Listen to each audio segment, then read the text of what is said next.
दोस्तों, क्या आप पुनर्जन्म और आत्मा जैसी बातों में यकीन करते हैं? मुझे पता है आप में से ज़्यादातर लोगों का जवाब ना ही होगा, क्योंकि आज के इस आधुनिक युग में ऐसी बातों पर यकीन करना लोगों को सिर्फ एक कोरा मजाक लगता है। पर यकीन मानिए, आज के इस वीडियो में मैं आपको जो बताने जा रहा हूँ उसे सुनने और समझने के बाद आपके साथ साथ साइंस भी आत्मा और पुनर्जन्म जैसी बातों में यकीन करने लगेगा। तो फिर चलिए वीडियो को स्टार्ट करते हैं। 17th सेंचुरी पूरी दुनिया में मॉडर्न मटेरियल साइंस तेजी से फल फूल रहा था। वैसे मॉडर्न मटेरियल साइंस को इंस्ट्रूमेंटल साइंस के तौर पर भी जाना जाता है, यानी कि एक ऐसा साइंस जिसमें छोटी से छोटी चीज़ को देखने और मापने के लिए मशीन और मेथड को विकसित किया गया हो।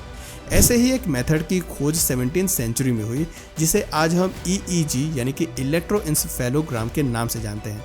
इस मेथड में हमारे मस्तिष्क के बाहरी हिस्से पर इलेक्ट्रोड्स लगाकर उसके अंदर की इलेक्ट्रिक एक्टिविटी को डिटेक्ट किया जाता है। यानी यहाँ हम और आप जैसा काम करेंगे उसी तरह की इलेक्ट्रिक एक्टिविटी यानी कि इलेक्ट्रिकल वेव्स हमारे मस्तिष्क में जनरेट होती हैं, जिन्हें गामा, बीटा, अल्फा, थीटा और डेल्टा वेव्स जैसे नामों से जाना जाता है। लेकिन क्या हो जब इस EEG मशीन को कोमा पेशेंट्स पर लगाया जाए?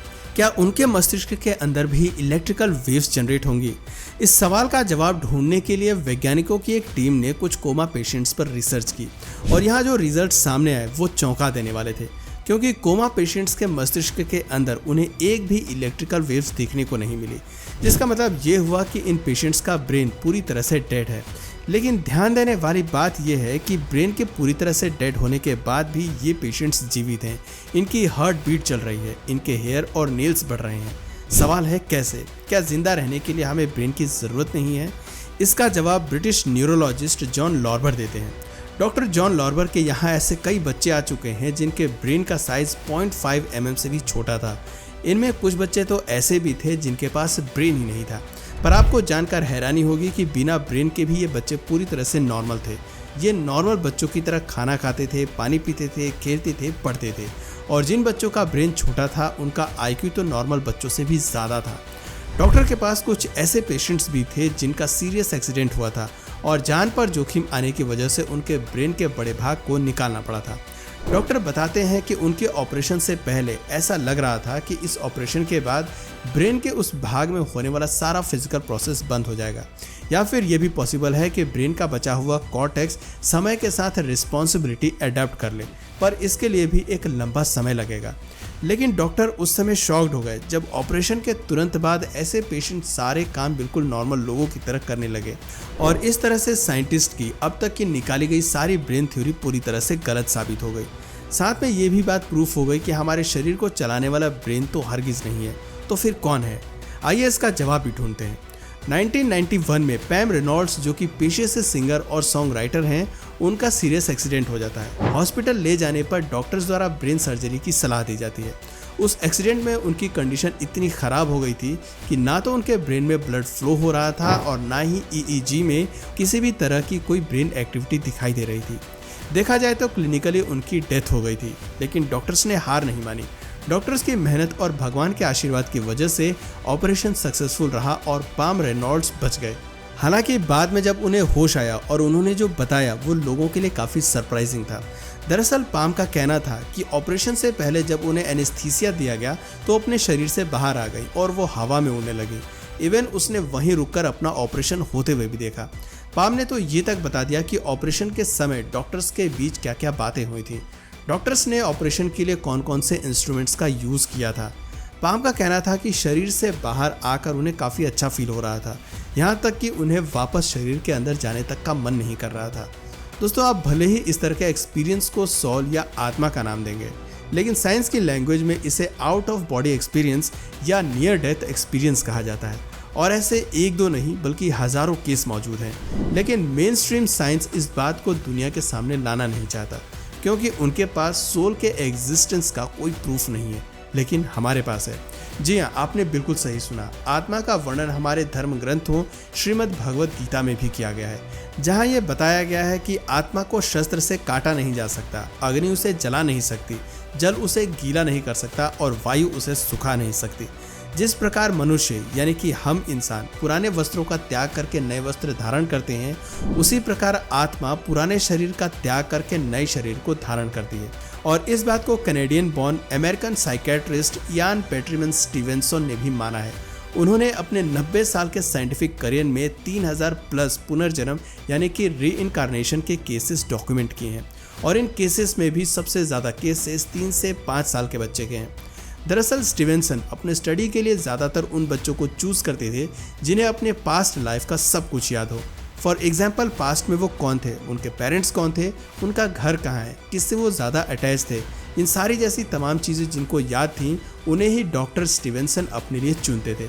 उनके पास श्रीलंका का एक ऐसा केस था जिसमें 2 जुड़वा भाई थे और उन दोनों को ही अपने पास्ट लाइफ की बातें याद थी। एक भाई जब थोड़ा बड़ा हुआ तो उसने अपने पेरेंट्स को बताया कि उसे अपने पूर्व जन्म की बातें याद हैं। उसे याद है कि 1971 में पुलिस की गोली की वजह से उसकी मौत हुई थी। बच्चे की बात सुनकर पेरेंट्स को पहले तो हंसी आई, लेकिन बाद में जब दूसरे भाई ने भी यही बात दोहराई तो पेरेंट्स को उनकी बातों पर थोड़ा यकीन होने लगा और इसीलिए उन्होंने इसकी जांच पड़ताल करने की सोची, जिसके लिए वो बालापिटिया गांव में पहुंचे। ये वही गांव था जिसमें उनके बच्चे पूर्व जन्म में अपना गांव बता रहे थे।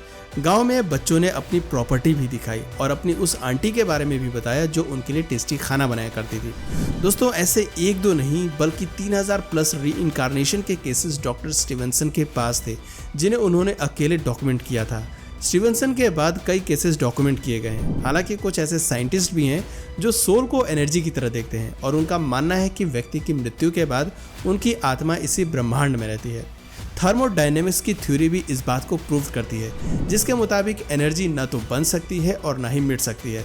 ये केवल एक जगह से दूसरी जगह अपना नेचर बदलती है। इसी तरह से आत्मा भी कभी नष्ट नहीं हो सकती है। साइंस के अकॉर्डिंग व्यक्ति के मरने के बाद मिट्टी में उसका शरीर डिकम्पोज होने लगता है। वही शरीर बाद में डिकम्पोज होकर एक पेड़ बनता है जिसे जानवर अपना भोजन बनाते हैं। यानी यहाँ मतलब साफ है, एनर्जी एक जगह से दूसरी जगह ट्रांसफर्ड होती है। दोस्तों ये तो बात रही व्यक्ति के शरीर की, पर सोचने वाली बात यह है कि व्यक्ति की मृत्यु के बाद उसकी आत्मा कहाँ जाती है। हो सकता है एनर्जी का कभी भी नष्ट न होने वाला नियम आत्मा पर भी लागू होता हो। ऐसे में सवाल उठता है कि जब आत्मा नष्ट नहीं हो सकती है तो उसका क्या होता है। डनकन मैकडोगल नाम के एक मशहूर वैज्ञानिक ने इस रहस्य को जानने के लिए एक एक्सपेरिमेंट किया। इस एक्सपेरिमेंट के दौरान उन्होंने व्यक्ति की मृत्यु से पहले उसके वेट को नापा और उसकी मृत्यु के बाद उसके वेट को फिर से नापा। एक्सपेरिमेंट के जो रिजल्ट आए वो वाकई चौंकाने वाले थे। रिजल्ट में पता चला कि व्यक्ति की मौत से पहले और उसकी मौत के बाद वजन में करीब 21 ग्राम का फर्क था। जी हाँ, ये एक्सपेरिमेंट जितनी बार किया गया उतनी बार लोगों के वजन में 21 ग्राम का फर्क देखने को मिला, जिसके बाद इस कंक्लूजन पर पहुंचा गया कि किसी भी आत्मा का वजन 21 ग्राम होता है। इस थ्योरी ने इस बात को प्रूव किया कि शरीर के भीतर ऐसा कुछ ज़रूर है जो उसके मरने के बाद फौरन चला जाता है। इसी वजह से इनकी 21 ग्राम की ये थ्योरी काफ़ी पॉपुलर भी हुई। वहीं जिन लोगों ने नियर डेथ एक्सपीरियंस को एक्सपीरियंस किया है, साइंस का उन्हें लेकर मानना है कि मृत्यु के समय मस्तिष्क के भीतर काफ़ी तेज हलचल होती है, जिस वजह से भ्रम में वो कई बार अजीबोगरीब चीज़ें देखने लगते हैं। हालांकि सच क्या है ये कोई भी नहीं जानता है। 21 ग्राम वाली थ्योरी भले ही इस बात को प्रूव करती है कि व्यक्ति की मृत्यु के बाद शरीर में कुछ ऐसा होता है जिसके जाने से 21 ग्राम वजन कम हो जाता है, पर इस बात का कोई प्रूव नहीं है कि वो आत्मा ही है। यानी ये सच है कि आत्मा के रहस्य से अब तक कोई पर्दा नहीं उठा सका है। वेल दोस्तों, आत्मा को लेकर आपकी क्या राय है? क्या आप 21 ग्राम थ्योरी पर यकीन करते हैं? अपना जवाब हमें नीचे कमेंट सेक्शन में ज़रूर बताइएगा।